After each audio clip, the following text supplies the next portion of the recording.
Dear pupils, today we are going to learn about present perfect continuous tense.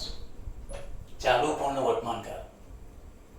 જેમાં ક્રિયાપદનું રૂપ has કે have સાથે been plus ક્રિયાપદનો ing મૂકવામાં આવે છે. એમની પહેલા આપણે પ્રેઝન્ટ પરફેક્ટ ટેન્સ શીખી ગયા. પ્રેઝન્ટ પરફેક્ટ ટેન્સ નો ઉપયોગ ક્યારે થાય છે? તો ભૂતકાળમાં અમુક સમયે ક્રિયા શરૂ થઈ હોય પરંતુ એમની અસર વાક્ય બોલાય ત્યાં સુધી ચાલે છે એવું દર્શાવવા માટે પ્રેઝન્ટ પરફેક્ટ ટેન્સનો ઉપયોગ થાય છે. અહીંયા વાક્યમાં આપણે જોઈએ first sentence, he has started working since 7 am. તેમણે 7 વાગ્યાથી કામ કરવાનું શરૂ કર્યું છે એવું દર્શાવે છે.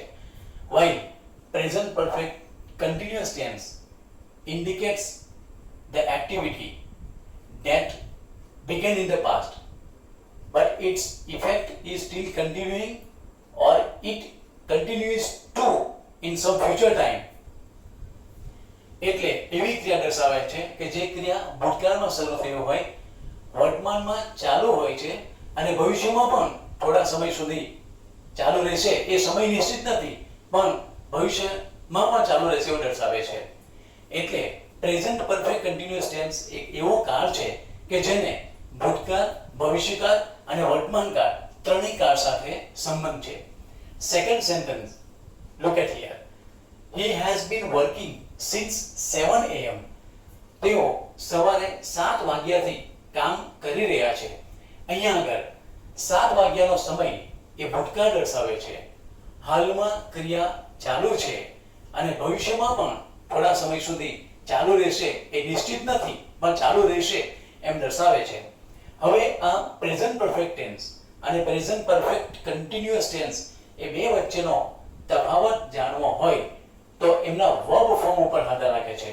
ક્રિયાપદનું રૂપ પ્રેઝન્ટ પરફેક્ટ ટેન્સમાં જે ક્રિયાપદનું રૂપ આવશે એ શોર્ટ ટર્મ એક્શન વર્બમાં આવશે અને પ્રેઝન્ટ પરફેક્ટ કન્ટિન્યુઅસ ટેન્સમાં જે ક્રિયાપદનું રૂપ આવશે એ લોંગ ટર્મ એક્શન વર્બમાં હશે. કારણ કે પ્રેઝન્ટ પરફેક્ટ ટેન્સ એ એવી ક્રિયા સૂચવે છે કે જે ભૂતકાળમાં શરૂ થઈ હોય અને વર્તમાન કાળમાં પણ ચાલુ છે એવું દર્શાવે છે અને ભવિષ્યમાં પણ એની અસર રહેશે કે ભવિષ્યમાં પણ ટૂંકા સમય માટે કે થોડા સમય માટે ચાલશે એવું દર્શાવે છે. Now see the third sentence. એ પ્રેઝન્ટ પરફેક્ટ ટેન્સનું વાક્ય છે. જનકભાઈ has joined this school since 1973. જનકભાઈ આ શાળામાં 1973 થી જોડાયા છે. અહીંયા જોઈન જે છે એ શોર્ટ ટર્મ એક્શન વર્બ છે, ટૂંકા સમયગાળા દર્શાવતું ક્રિયાપદ છે. એટલે પ્રેઝન્ટ પરફેક્ટ ટેન્સનું વાક્ય છે જનકભાઈ 1973 થી આ સ્કૂલમાં જોડાયા છે. એ જ વાત કરે છે, માત્ર જોડાવાની વાત કરે છે. જ્યારે નીચેનું વાક્ય ફોર્થ સેન્ટેન્સ એ જોઈશું આપણને તો એમનો તફાવત ખ્યાલ આવશે આપણને. જનકભાઈ has been serving in this school since 1973. આ વાક્યમાં કહે છે કે જનકભાઈ આ શાળામાં 1973 થી સેવા બજાવી રહ્યા છે. અહીંયા ટુ સર્વ ક્રિયાપદ જે છે એ લોંગ ટર્મ એક્શન વર્બનો છે. જોઈનની વાત નથી, જોડાવું એ શોર્ટ ટર્મ એક્શન વર્બ છે. જ્યારે સેવા બજાવવી એ લોંગ ટર્મ એક્શન વર્બ, લાંબા સમયગાળા દર્શાવતું ક્રિયાપદ છે. Fifth sentence present perfect continuous ટેન્સનો છે. This film has been running in this theater for the last 11 weeks. આ ફિલ્મ આ થિયેટરમાં છેલ્લા 11 અઠવાડિયાથી ચાલુ રહી છે, ચાલે છે એમ દર્શાવે છે. તો has been running, આ રન જે છે એ લાંબા સમયગાળા દર્શાવતું ક્રિયાપદ છે. Sixth sentence, it has been raining for 2 hours. 2 કલાકથી વરસાદ પડી રહ્યો છે. તો રેઇન ક્રિયાપદ છે અહીંયા આગળ અને 2 કલાકથી સમયગાળો દર્શાવે છે. 2 કલાકથી વરસાદ પડી રહ્યો છે એમ દર્શાવે છે. Seventh, he has been living in this house for 10 years. તેઓ આ ઘરમાં 10 વર્ષથી વસવાટ કરી રહ્યા છે, રહી રહ્યા છે એવું દર્શાવે છે. ખાસ કરીને પ્રેઝન્ટ પરફેક્ટ કન્ટિન્યુઅસ ટેન્સ એમને પ્રેઝન્ટ ટેન્સ સાથે પણ ખૂબ સારો સંબંધ છે. એટલા માટે કે માનો કે આ વાક્ય જે છે ચાલુ વર્તમાન કાળમાં હોય તો આ પ્રમાણે આવી શકે. He વર્કિંગ નાઉ, તેઓ હમણાં કામ કરી રહ્યા છે. અને he has been working since 7 am, એટલે તેઓ 7 વાગ્યાથી કામ કરી રહ્યા છે એમ દર્શાવે છે. Now I have given here some list of short term action verb and long term action verb. આપણે એ ક્રિયાપદોને જોઈશું, વાંચીશું, તરત ખ્યાલ આવશે કે આ ટૂંકા સમયગાળા દર્શાવતા ક્રિયાપદો છે. Look at here. Start, શરૂ કરવું. Begin, એટલે પણ શરૂ કરવું. Leave, છોડી જવું. Complete, પૂર્ણ કરવું. Finish, પૂરું કરવું. અને be, etc. These are short term action verbs. અને long term action verb ની યાદી આ મુજબ છે: work, કામ કરવું, teach, શીખવવું, discuss, ચર્ચા કરવી, talk, વાતચીત કરવું, wait, રાહ જોવી, etc. વગેરે વગેરે. આ બધા ક્રિયાપદો લોંગ ટર્મ એક્શન વર્બના ક્રિયાપદો છે. આ બંને કારો જે છે એ એક્શન વર્બ ક્રિયાપદ દ્વારા રાખે છે.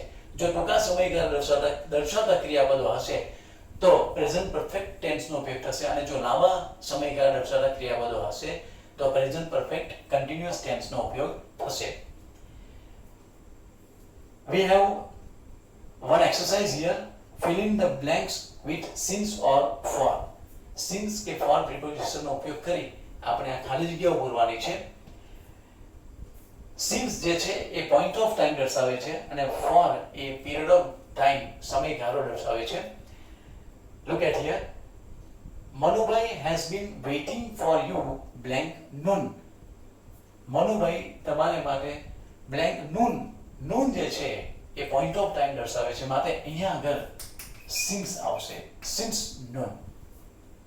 Second, the speaker has been speaking to the audience blank quite a long time.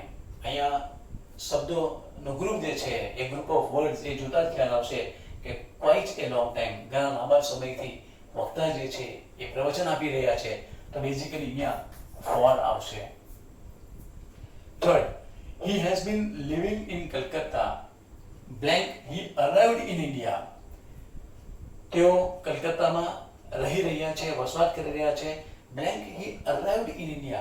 તેઓ ભારત આવ્યા ત્યારથી, એટલે ભારત આવવાનો એમનો સમય જે છે એ ડેફિનેટ ટાઈમ દર્શાવે છે, ચોક્કસ સમય દર્શાવે છે, માટે અહીંયા આગળ point of time since આવશે. Fourth sentence, my sister has been studying at Mount Abu blank 5 years.